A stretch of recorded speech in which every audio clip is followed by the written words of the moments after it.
చూస్ country delight, live better. ఇప్పుడే country delight యాప్ని download చేసుకోండి. నమస్తే, వెల్కమ్ టు సుమన్ టీవీ.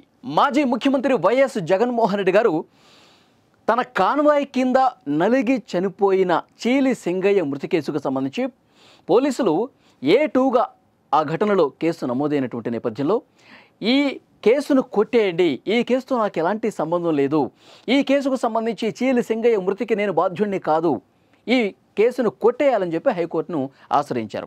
అయితే ఎప్పుడైతే ఈ ఘటన వెలుగులోకి వచ్చిందో వెంటనే కేసు నమోదు చేశారు. ఆ తర్వాత వచ్చినటువంటి వీడియోల ఆధారంగా చీలి సింగయ్య జగన్మోహన్ రెడ్డి గారి కాన్వాయ్ కిందే నలిగి చనిపోయినటువంటి సంబంధించి కొన్ని ఆధారాలు పోలీసులు సంపాదించారు. దాన్ని బేస్ చేసుకుని కొన్ని కొత్త కేసులు కూడా, అంటే కొత్త సెక్షన్స్ కూడా ఆ కేసులో నమోదు చేసినటువంటి పరిస్థితి ఉంది. ముందుగా 106 సబ్ క్లాస్ 1 BNS కింద కేసు నమోదు చేశారు. అంటే నిర్లక్ష్యంగా వ్యవహరించి చావుకు కారణమయ్యారని. కానీ ఆ తర్వాత వచ్చినటువంటి వీడియోలు కొత్తగా వచ్చినవి, సీసీ ఫుటేజ్ ద్వారా కొంతమంది మొబైల్స్లో చిత్రీకరించిన దాన్ని బట్టి వాళ్ళకి లభించినటువంటి ఆధారాలతో సెక్షన్లు మార్చారు. 105 సెక్షన్ పెట్టారు, తర్వాత 49 కింద. అంటే 105 సెక్షన్ BNS కింద ఏమొస్తుందంటే హత్య కిందకు రాని కల్పబుల్ హోమిసైడ్. రెండోది 49 ఉద్దేశపూర్వకంగా నేరానికి పాల్పడటం, అంటే హత్యను ప్రేరేపించే విధంగా ప్రయత్నం చేయటం. సో ఈ సెక్షన్స్ కింద కేసు నమోదు చేశారు. నోటీసులు పంపించారు. ఆల్రెడీ డ్రైవర్కి కూడా అదుపులోకి తీసుకుని విచారిస్తూ ఉన్నారు. రేపు మాపో జగన్మోహన్ రెడ్డి గారిని విచారణకు పిలిచే అవకాశం ఉన్నట్టుగా తెలుస్తోంది. సో హుటాహుటిన జగన్మోహన్ రెడ్డి గారు హైకోర్టును ఆశ్రయించారు. ఈ కేసుతో నాకు ఎలాంటి సంబంధం లేదు, నా పర్యటనలు అడ్డుకోవడానికి, నా పర్యటనలో విపరీతంగా ప్రజలు అభిమానం చూపిస్తూ ఉన్నారు, తండోపతండాలుగా తరలి వస్తూ ఉన్నారు, మాకు వస్తున్నటువంటి మంచి పేరును దృష్టిలో పెట్టుకుని ప్రభుత్వం ఈ విధంగా కుట్ర చేస్తూ ఉంది, ఈ కేసును కొట్టేయండి అంటూ జగన్మోహన్ రెడ్డి గారు కోర్టుని ఆశ్రయించిన పరిస్థితుంది. విచారణకు స్వీకరించింది కోర్టు పిటిషన్ను. జగన్మోహన్ రెడ్డి గారి పిటిషన్ను విచారణకు స్వీకరించి ఈ రోజుకు, అంటే గురువారం రోజు విచారణ చేస్తాము అని కోర్టు స్పష్టంగా చెప్పింది. మరి హైకోర్టు ఎలాంటి తీర్పు ఇవ్వబోతుంది అన్నది ఒక ఉత్కంఠ అయితే కనిపిస్తోంది. ఎందుకంటే కేసును కొట్టేస్తే ఇక ఈ కేసులో జగన్మోహన్ రెడ్డి గారు పాత్రకు సంబంధించి పోలీసులు విచారణకు పిలవలేరు. ఒకవేళ మీరు విచారణకు సహకరించండి అంటే తప్పనిసరి పరిస్థితుల్లో పోలీసులు నోటీసులు ఆల్రెడీ పంపించారు.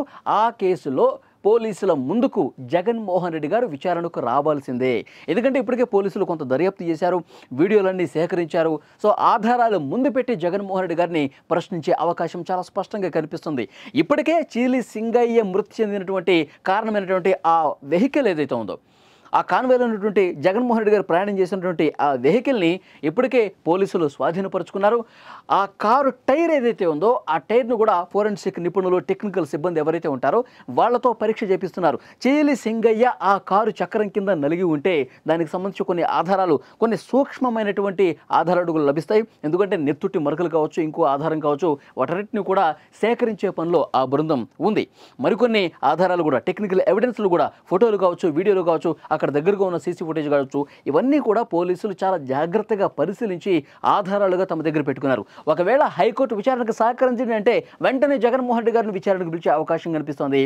ఆయన్ని విచారించే క్రమంలో డ్రైవర్ మీతో ఏం చెప్పాడు, ఆ సమయంలో చీలి సింగయ్య తమ కారు కింద పడ్డప్పుడు జరిగినటువంటి, మీరు కారు లోపల కూర్చున్న తర్వాత మీ మధ్య ఎలాంటి సంభాషణ జరిగింది కూడా డ్రైవర్ని ఆల్రెడీ విచారించారు.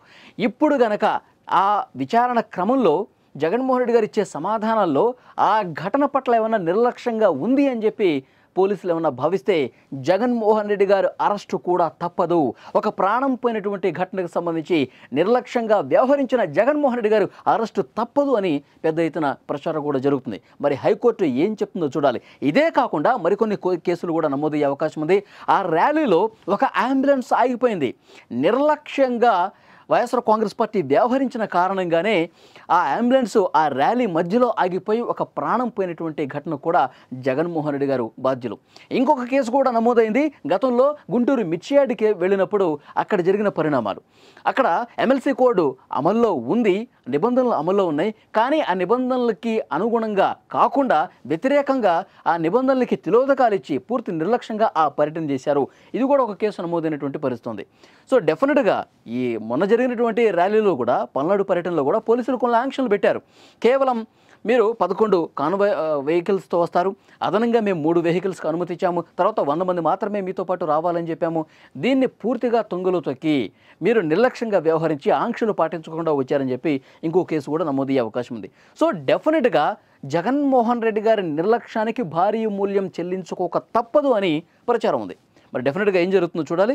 కోర్టు గనక మీరు విచారణకు సహకరించండి జగన్మోహన్ రెడ్డి గారు అంటే పోలీసుల ముందు విచారణ అవుతారు, అవసరమైతే అరెస్టు కూడా చేసే అవకాశం ఉంది అని చర్చ ఉంది. సో ఏం జరుగుతుందో చూద్దాం. ఫ్రెండ్స్, మీరేమనుకుంటున్నారు? జగన్మోహన్ రెడ్డి గారి నిర్లక్ష్యం ఉందని భావిస్తున్నారా లేదా?